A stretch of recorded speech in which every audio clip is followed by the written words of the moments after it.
Mãos à obra. Programa 6. Preparando o concreto.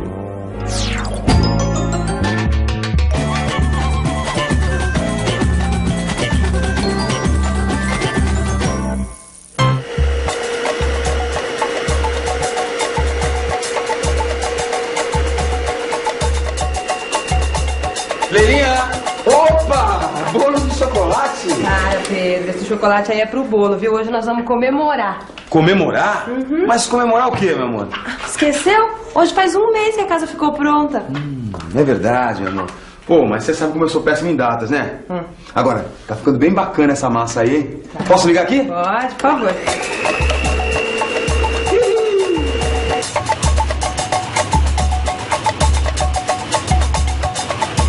Isso me lembra a gente fazendo concreto. Era o início da nossa obra. Ou seja, as fundações e o contrapiso da casa. A palavra fundação refere-se ao embasamento da casa. Ou seja, a parte da obra em que o peso da casa é transferido ao terreno. Foi uma decisão bem difícil. A gente tinha duas possibilidades diferentes de fazer o concreto. Mas o seu Freitas, lá da loja de materiais de construção, é que nos explicou. Bom, uma primeira alternativa é comprar o concreto pronto. Ele é trazido para a obra em caminhões betoneira. Assim vocês não se preocupariam em comprar o cimento e não ocupariam espaço da obra com cimento, areia e pedra.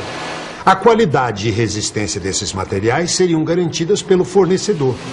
Vocês não precisariam de uma betoneira na obra, economizando água, energia elétrica e mão de obra. O concreto já vem na proporção certa e com a quantidade de água correta, evitando o desperdício de material. Afinal, o produto que vocês querem é o concreto e não seus ingredientes. É, parece uma mão na roda, hein, meu amor? Mas, concretamente, quanto que isso custaria? Bom, Pedro, aí é uma questão de calcular e comparar com a outra alternativa. E qual é essa outra alternativa, seu Freitas? Fazer o concreto na obra. Aqui, ó. Aí vocês podem alugar uma betoneira. Ela pode ser encontrada em anúncios nos jornais ou nas páginas amarelas da lista telefônica. Mas nesse caso é importante planejar e calcular bem os dias que vocês usariam essa betoneira. Afinal, alugar uma betoneira por pouco tempo pode sair barato, mas alugar por meses pode sair bem caro. A gente poderia alugar só quando precisasse. Aí você gasta mais no aluguel de carreto do que na betoneira. E eu não posso fazer o concreto no chão? Ô, Pedrão, mas aí é forçar demais a barra. Não, isso nem pensar, nem pensar.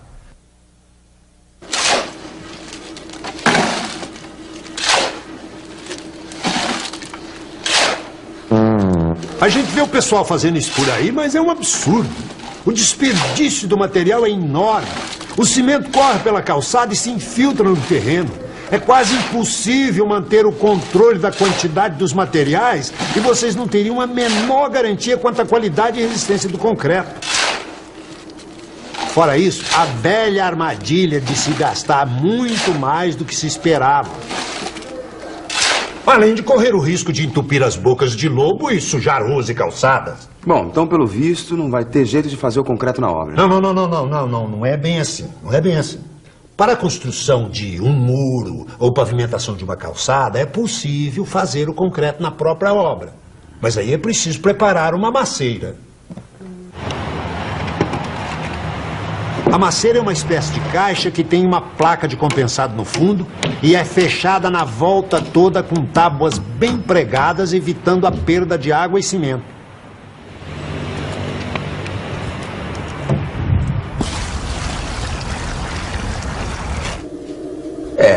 Fazer a massa no chão ia dar o maior bolo. Por isso, eu e a Leila, depois de muita conversa, a gente resolveu alugar uma betoneira. Porque assim a gente mesmo faria o concreto, com uma melhor qualidade. É, Pedrão, mas antes de dar a receita, é preciso conhecer melhor os ingredientes. Para isso, é muito importante saber alguns nomes. A argamassa é uma mistura de areia, água e cimento.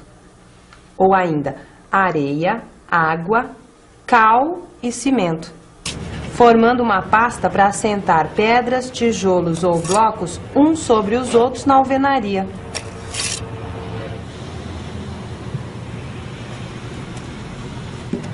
O concreto é uma mistura de cimento, areia, pedra britada e água.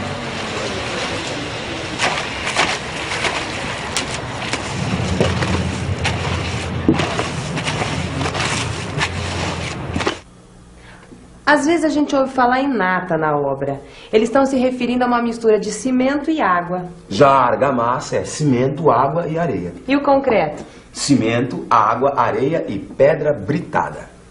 Usamos a palavra agregados para definir o conjunto da areia e da pedra.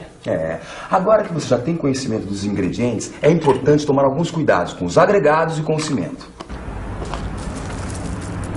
Pedra britada e areia são duas coisas muito importantes numa obra.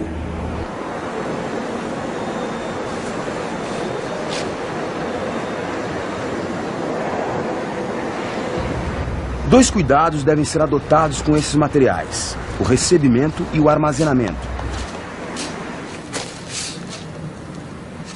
No recebimento e na compra, deve-se exigir um material limpo, sem resíduos misturados como raízes e galhos.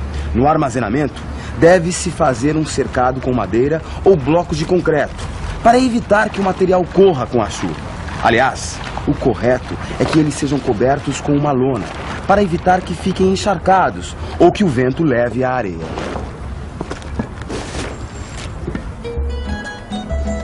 O cimento é um aglomerante hidráulico. Parece complicado, mas não é. Aglomerante porque ele serve para aglomerar, isto é, juntar os agregados numa massa única.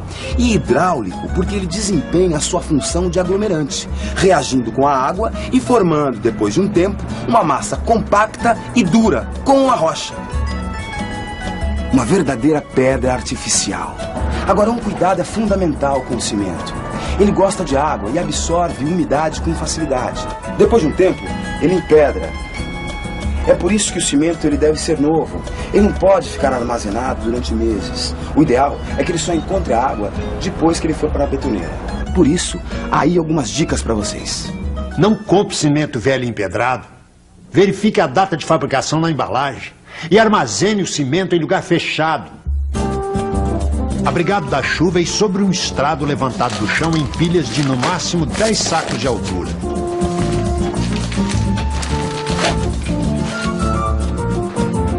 Se você não tem muito espaço na obra, não compre muito cimento de uma vez.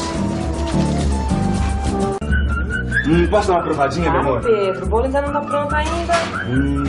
Mas deve estar uma delícia, hein? Quem que te deu a receita? Foi a nossa vizinha, dona Diva. Nada como alguém que conhece uma boa receita. Já que vocês optaram por alugar a betoneira e fazer o concreto, aí vai a minha receita.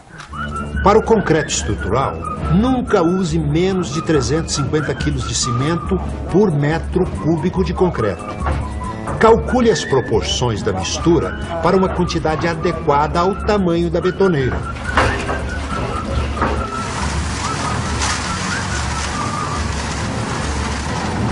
A base é um saco de cimento de 50 quilos. Esse proporcionamento dos materiais é chamado de traço, ou seja, quantas partes de areia e de pedra devem ser adicionadas a uma parte de cimento. Por isso é comum que se refiram ao traço dizendo 1, 2, 3 ou 1, 2, 4, o que quer dizer, para uma parte de cimento, 2 de areia e 3 de pedra britada, no primeiro caso, ou 4 de pedra britada no segundo. Esse proporcionamento pode ser feito por um engenheiro ou arquiteto. Na mistura manual é importante colocar a quantidade certa, pois a água em excesso estraga o concreto. Espalhe bem a areia, formando uma camada de 15 centímetros. Sobre a areia, coloque o cimento. Mexa os dois até formar uma mistura uniforme. Espalhe a mistura formando uma camada de 15 a 20 centímetros. Coloque as pedras sobre a camada misturando bem.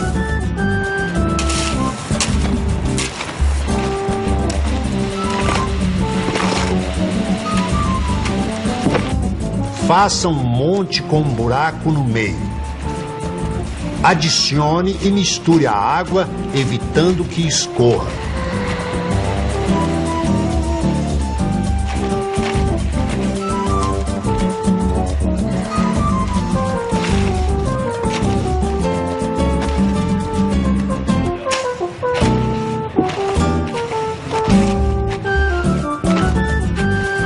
Quem optou por uma betoneira deve adotar essa sequência. Com a betoneira em movimento, Coloque a metade do total de pedras, 1/3 de água e misture por 1 minuto. Em seguida, coloque todo o cimento, a areia e o restante de água. E, finalmente, o restante de pedras e misture por 3 minutos antes de usar o concreto.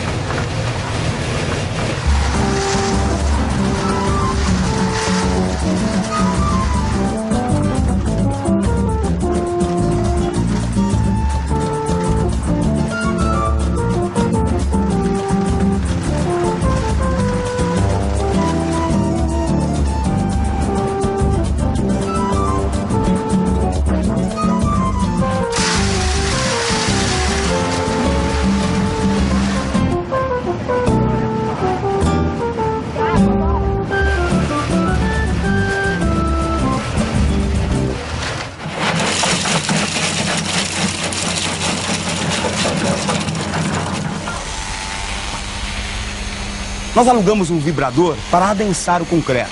Além de ser uma ferramenta de fácil transporte, ele ajuda a acomodar o concreto à forma, eliminando os vazios e tornando a concretagem muito mais rápida. Não é, meu amor?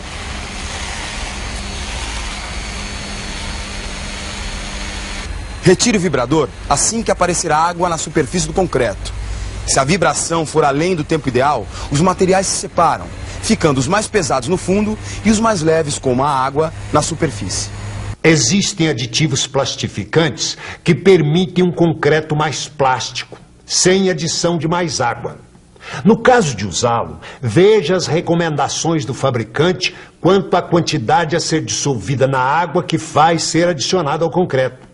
As primeiras horas depois da concretagem são de vital importância para a qualidade do concreto. Para evitar que a água usada no concreto evapore com a ação do sol, é preciso cobrir o concreto com um lençol de plástico e regar com frequência.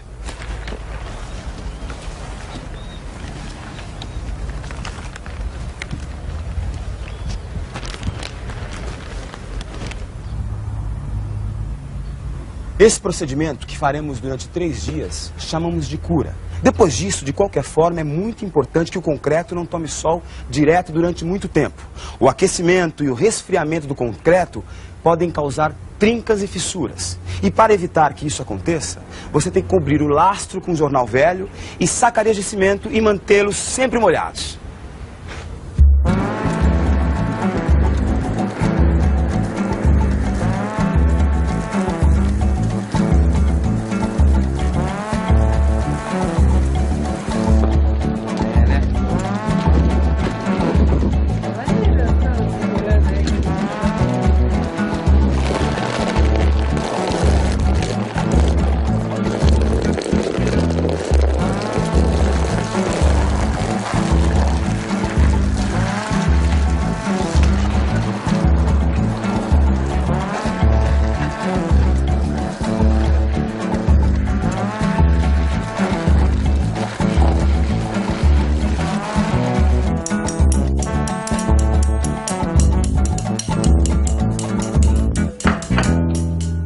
Pronto, Pedro.